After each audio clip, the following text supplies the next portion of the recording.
দর্শক, গত কয়েকদিন আগে সাভারের রানা প্লাজা ধসে পড়েছে। স্বরাষ্ট্রমন্ত্রী বলেছেন হরতাল পালনকারী ক্রিকেটাররা তারা পিলার ধরে নাড়াচাড়া করেছে, ফলে 9তলা ভবনটি মাটিতে ধসে পড়েছে। এই এলাকায় এই মৌলবাদী বিএনপি এদের হরতালের জন্য আহ্বান জানানো হচ্ছিল এবং আমাকে বলা হয়েছে যে হরতাল সমর্থক কতিপয় আপনার ভাড়াটের লোক সেখানে যে এই যে ভাঙ্গা দালান ছিল বা যা ফাটাল ধরা দেওয়াল ছিল সেই দেওয়ালের বিভিন্ন স্তম্ভ নিয়ে নাড়াচাড়া করে এবং এদের যে গেট বা দরজা ছিল মূল সেটা নিয়েও দরজা করে। স্বরাষ্ট্রমন্ত্রীর এই মন্তব্য সম্পর্কে সাবেক স্বরাষ্ট্রমন্ত্রী নাসিম সাহেব বলেছেন তিনি পাগল ও বেয়াকুব। এটা পাগল বেয়াকুব, কার ফাটিয়ে দেবো?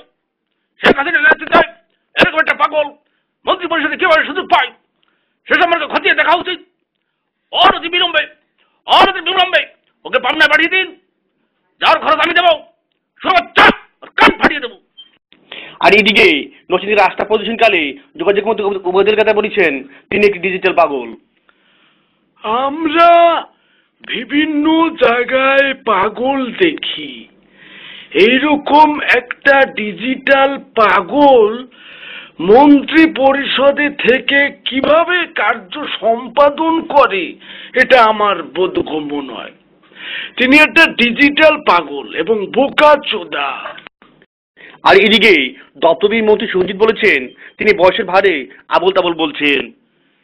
আমি রোডে ঘাটে নামলে আমাকে কালো বিড়াল বলে।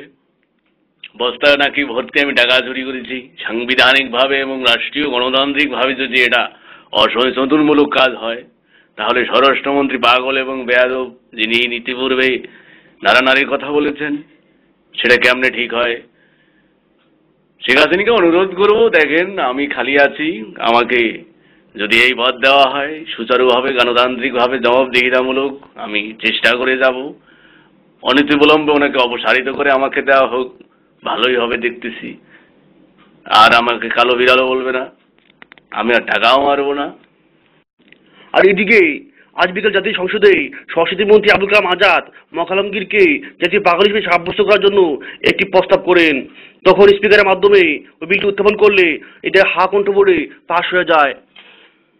স্পিকার, এই স্বরাষ্ট্রমন্ত্রী বেয়াদব আগামী কয়েকদিন আগে একটি ভবন ধসের কারণে অনেক হতাহত হয়, আর আমাদের মখা সে কিনা বলে এটা বিরোধী দলের হরতালকারীরা কারানারি করার কারণে ধসে পড়েছে।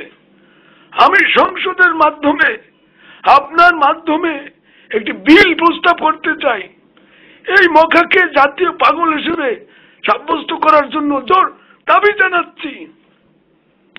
সংসদের সামনে প্রশ্ন হচ্ছে, জাতীয় সংসদের সামনে প্রশ্ন হচ্ছে, মখালমগীর পাগল আপনারা যারা এই পক্ষে রাজি আছেন তারা হা বলুন, তারা হা বলুন। যারা এর বিপক্ষে তারা না বলুন।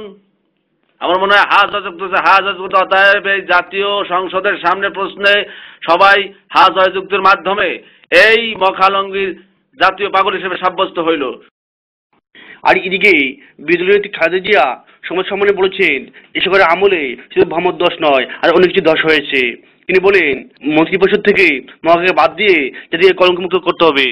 প্রিয় দেশবাসী, আপনারা জানেন গত কয়েকদিন আগে সাভারে ভবন ধস হয়েছে।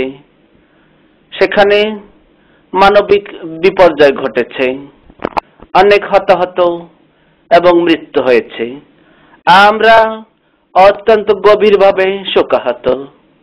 তারই সাথে বলতে চাই, এই মখাকে অপারেশন করে অপসারণ করে জাতিকে কলঙ্কমুক্ত করার জন্য সরকারের কাছে আহ্বান করছি।